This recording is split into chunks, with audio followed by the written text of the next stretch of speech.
Shona and Ken, more than 6,500 languages are spoken in the world today, and in certain point of life, we will find somebody who will not speak the language we are used to, or they will not understand the language we are speaking. A non-native English speaker can convey a message effectively as a native speaker, because conversating is not only about the language or grammar that you use, it's about understanding and bonding that you have in between.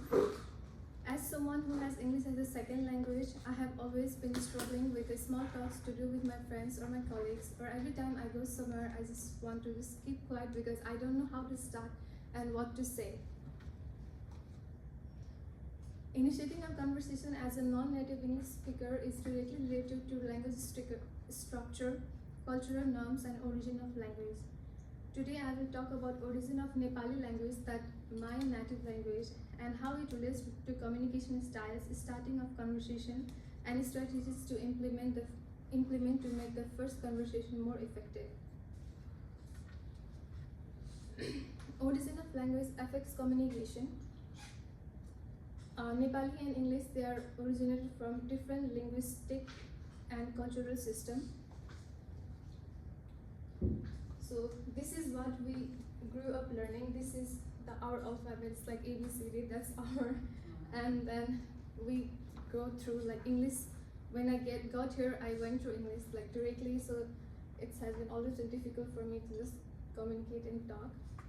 So Nepali is originated from Sanskrit, and it uses the Devanagari script, whereas English is originated from German language, and it's said by French and Latin.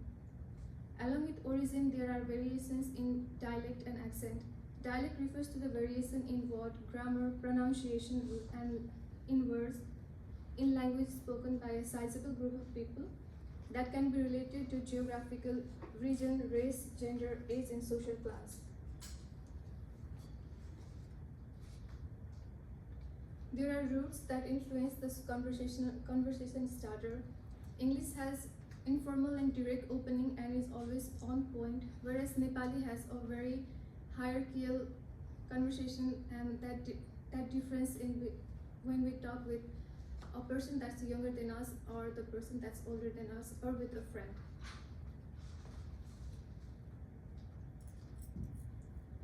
So this is what the hierarchy is. So with friend or our sibling, we will talk in like a very low tone, and this is what we tell. And in English, it will be just like a single word for everybody. Like if you ask your friend, you want to go for a lunch, you will just say you want to go for a lunch. And if you want to ask your boss or your manager, you just say you want to go for lunch. But in Nepali, we have different hierarchy. We have to show respect, and we have to like talk in different form to ask them.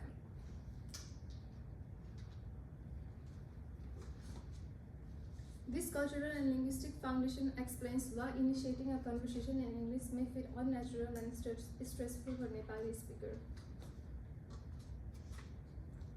In conversating, structure plays a vital role, as Nepali follows subject, object, and verb order, whereas English follows subject, verb, and object order. So while translating, or if somebody asks me something and I have to translate that in my mind, and to change the whole structure and communicate back in English.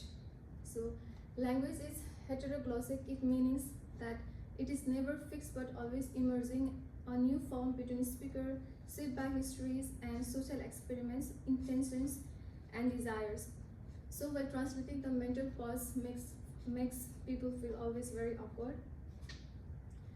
So there are practical strategies for non-native English speaker to implement that will help them to communicate properly. So research has shown that supporting children in their home language leads to greater success in learning new language, as language and culture are intertwined. This support shows respect for culture and fosters self-worth of an individual. Supporting linguistic diversity in every communication and conversation can enhance social skills for all non-native speakers, as they experience mutual understanding and respect. I explained how origin affects communication styles, structure, and cultural difference and strategies today. So what we can do is, as a non-native speaker, what we can do is we can communicate with a English speaker that is our friend or that we are comfortable with, and then ask them to like correct us if we did something, and then we can implement these strategies and we can ensure the conversation better. Thank you.